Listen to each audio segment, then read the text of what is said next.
Assalamualaikum warahmatullahi wabarakatuh. Yang terhormat kepada Bapak Dr. Yan Arthur MPD selaku dosen pada mata kuliah umum landasan pendidikan. Saya Diana Duhendrani dari Program Studi S1 Pendidikan Kesejahteraan Keluarga Fakultas Teknik Universitas Negeri Jakarta Angkatan 2024 dengan NIM 15046240226. Di sini saya akan mempresentasikan kajian yang telah saya buat mengenai permasalahan dan kondisi pendidikan terkait profesi guru. Tentunya kita di sini menanya dulu kan mengapa profesi guru itu penting. Guru memiliki peran penting sebagai agen perubahan, pembimbing dan pengembang potensi anak-anak bangsa. Guru bukan hanya sebagai sosok penyampai materi, tetapi juga menjadi teladan dalam pembuatan karakter anak-anak bangsa. Guru itu merupakan individu yang memiliki tugas pokok mengemban pendidikan, pengajaran, bimbingan, tugas tambahan, dan tugas lainnya yang berkaitan dengan perkembangan peserta didik sesuai dengan standar kompetensi lulusan yang ditetapkan oleh pemerintah. Di sini itu berarti guru itu menjadi ujung tombak dalam meningkatkan kualitas pendidikan, di mana guru akan melakukan interaksi langsung dengan para peserta didik yang mereka ajar di dalam suatu ruangan kelas. Namun untuk mewujudkan peran ini, mereka membutuhkan dukungan yang layak baik dari segi kesejahteraan, pelatihan maupun fasilitas yang memadai. Karena pada prosesnya terdapat permasalahan dalam praktik pendidikan seperti akses dan pemerataan pendidikan yang kurang merata, mutu pendidikan, efisiensi pendidikan, dan relevansi pendidikan yang masih dipertanyakan. Di sini itu ada beberapa masalah. Yang pertama ada masalah kesejahteraan guru yang belum memadai. Terlebih itu di sini itu guru yang pada daerah terpencil, terlebih lagi guru honorer. Guru di sini itu kan memegang peran penting dalam pembentukan kualitas generasi penerus bangsa. Mereka itu bertugas sebagai pembimbing, pendidik, dan teladan bagi siswa. Namun banyak guru yang mengalami tantangan dalam aspek kesejahteraan, terutama di negara berkembang seperti Indonesia. Kesejahteraan yang rendah ini itu dapat mengganggu motivasi, profesionalisme, serta kualitas mereka dalam mengajar anak-anak yang mereka ajar. Kondisi kesejahteraan guru di Indonesia itu terlihat dari kesejahteraan yang guru non PNS seperti guru honorer itu memiliki gaji yang rendah, khususnya itu di bawah standar upah minimum yang tidak mencukupi kehidupan keseharian satu orang dalam satu bulan. Dapat kita lihat dalam sosial media misalnya kayak kan ada tuh beberapa video-video mungkin yang lewat di beranda FYP kayak seorang guru honorer membagikan video kalau dia tuh lagi buka gaji beliau 1 bulan mengajar menjadi guru honorer yang ketika dibuka itu upahnya itu atau gajinya tidak sampai 500.000 atau sama dengan 500.000 per bulan. Kadang juga di dalam laman komentar itu nggak banyak dari orang-orang itu berkomentar bahwa wah upahnya masih lebih besar dibanding di daerah saya, atau dia membanding-bandingkan dengan upah guru honorer di daerah lain, atau bahkan ada yang malah bersyukur deh udah punya gaji gitu. Emang sih iya kita harus bersyukur karena kan orang Indonesia itu kan bersyukur terus, kayak harus bersyukur udah punya gaji karena nggak semua orang itu punya gaji ya. Tapi balik lagi kayak seorang tenaga pendidik yang membentuk agen-agen perubahan bangsa itu nggak selayaknya dapat upah kurang dari atau sama dengan 500.000 dalam 1 bulan bekerjanya. Terus juga tunjangan yang minim. Tidak semua guru menerima tunjangan seperti tunjangan sertifikasi, kesehatan, ataupun tunjangan kerja lainnya. Terus juga kurangnya jaminan kerja. Banyak guru honorer itu tidak memiliki status pekerjaan yang tetap, sehingga itu mereka itu nggak punya jaminan akan karir jenjang di masa depannya. Ya bisa dibilang guru honorer ini kurang kesejahteraan guru ini. Terbilang lagi guru honorer ini merupakan tantangan terbesar dalam kesejahteraan guru yang kerap kali tidak cukup untuk yang gajinya itu kerap kali tidak cukup untuk memenuhi kebutuhan harian mereka. Balik lagi kalau misalnya kesejahteraan ini dapat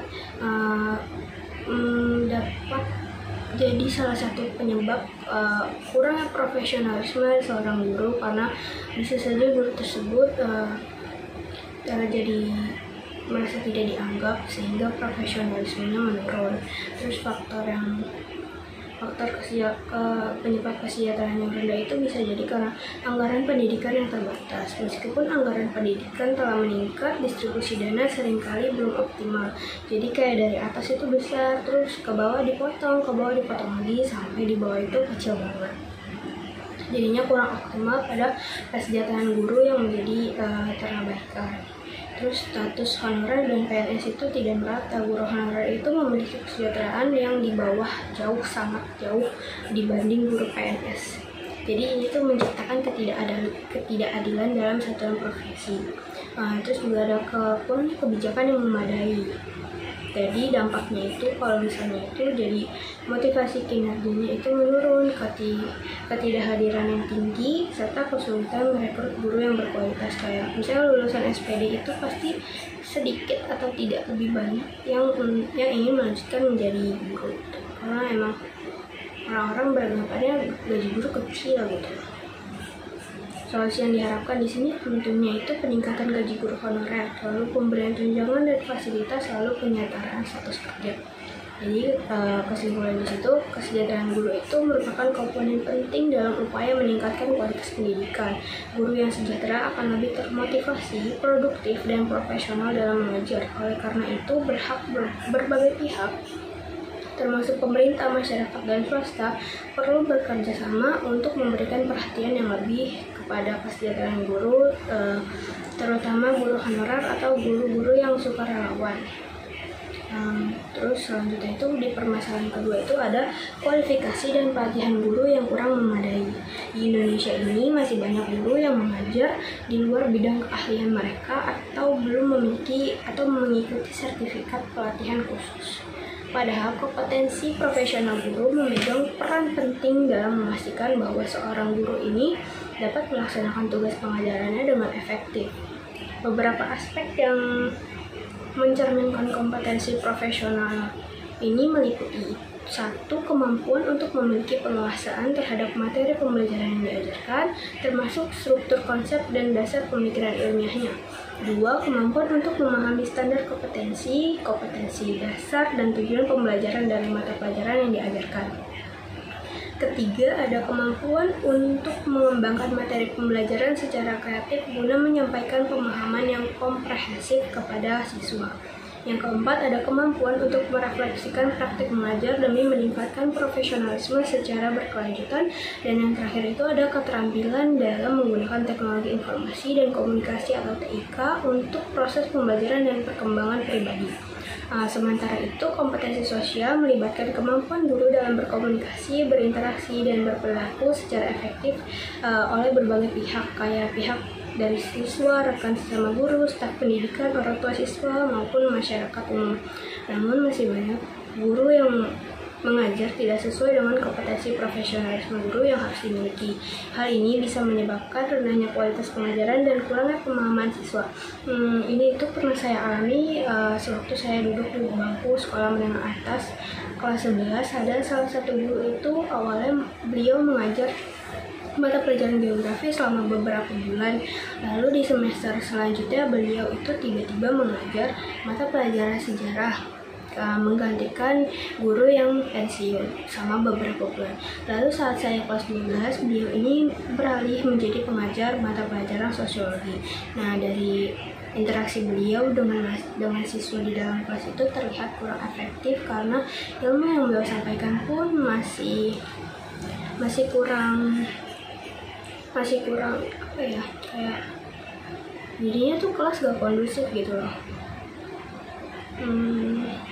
Hal ini bisa disebabkan oleh minimnya tenaga pendidikan, ya balik lagi dari karena banyak anak-anak muda yang nggak mau jadi guru. Jadi ya udah yang udah pensiun terus juga ada kelanjutannya, jadi ya tenaga pendidikan kurang. Terus karena fakta ini juga didukung oleh pendapat Menuk dalam podcast Unlocking Potential Tanuto Foundation. Di sini itu beliau berkata bahwa tahun ini terdapat potensi bahwa Indonesia akan kekurangan 1,3 juta guru Namun telah dilakukan antisipasi pada tahun 2021 yaitu dengan perekrutan ASN P3K guru.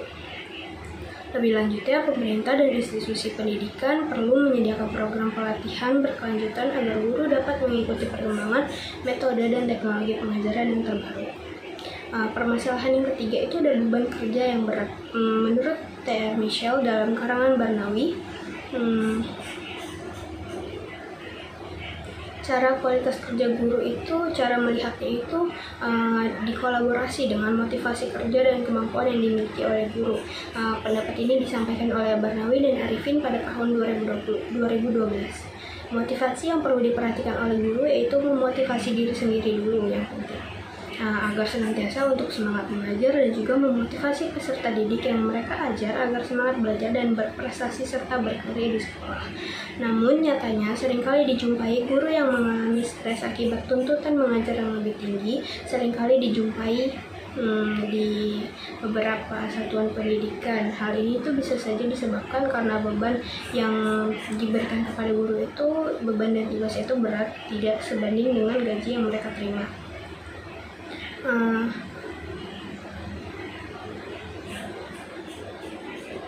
Faktor-faktor lainnya itu karena bisa jadi karena guru itu kurang dapat penghargaan, kurang motivasi kerja, serta ya kondisi lingkungan kerja yang emang gak baik, jadi guru itu gampang stres, mudah stres.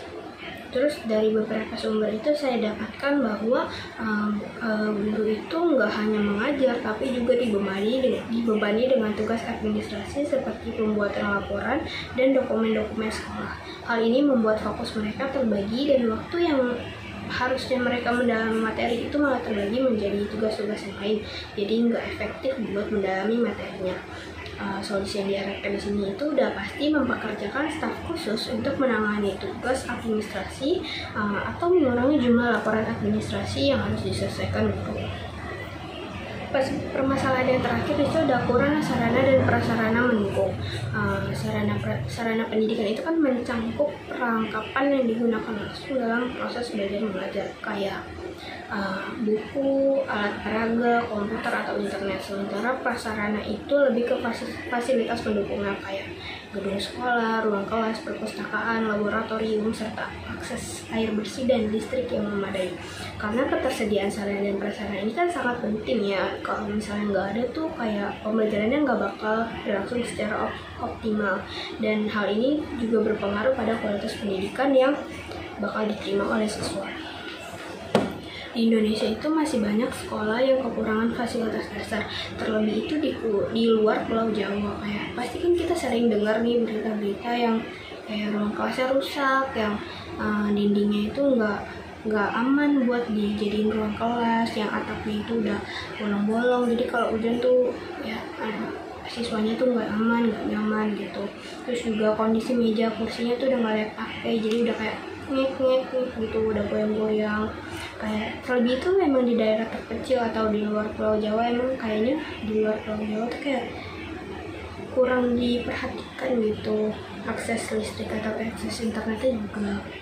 Selain itu peralatan belajar yang lebih modern kayak komputer dan proyektor itu kan juga kayaknya udah penting ya. Misalnya ada guru yang emang pengen mempresentasiin suatu gambar itu yang ada visualnya gitu, yang anak-anak itu harus bisa membayangkan, oh bentuknya kayak gini, gambarannya kayak gini, atau pergerakannya itu kayak gini. Jadi kayak bakal jadi penghambat dalam proses pembelajaran juga kan.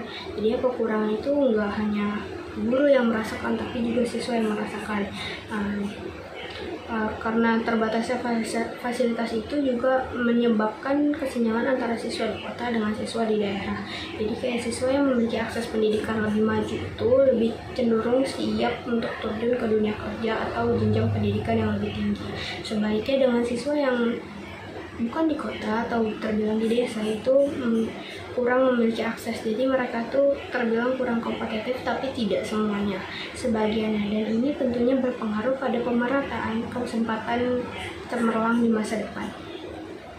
Untuk mengatasi masalah ini, pemerintah dan berbagai pihak perlu berkolaborasi lebih baik lagi.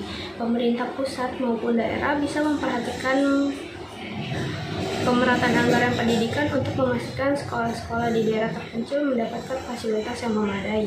Selain itu, pihak swasta juga dapat berkontribusi dalam program CSR atau Corporate Social Responsibility, yaitu tanggung jawab sosial perusahaan, yang dimana konsepnya itu secara sukarelawan melakukan kegiatan yang memberikan manfaat sosial, ekonomi, dan lingkungan bagi masyarakat di sekitarnya.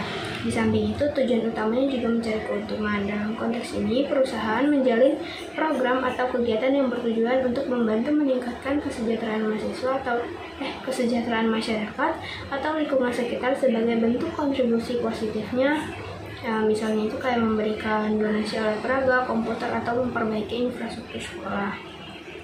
Selain itu, optimalisasi teknologi digital seperti platform pembelajaran daring juga dapat membantu menjangkau siswa di daerah terpencil dengan cara yang lebih praktis dan efisien. Meskipun fasilitas internet juga perlu ditingkatkan. Jadi kalau misalnya kita udah berpikiran untuk membuat platform pembelajaran daring untuk memudahkan siswa yang rumahnya jauh gitu, harus kita perhatikan juga akses internetnya itu masuk atau tidak ke daerah terpencil tersebut, karena di beberapa daerah kan juga akses internet itu kan susah masuk ya. Jadinya kayak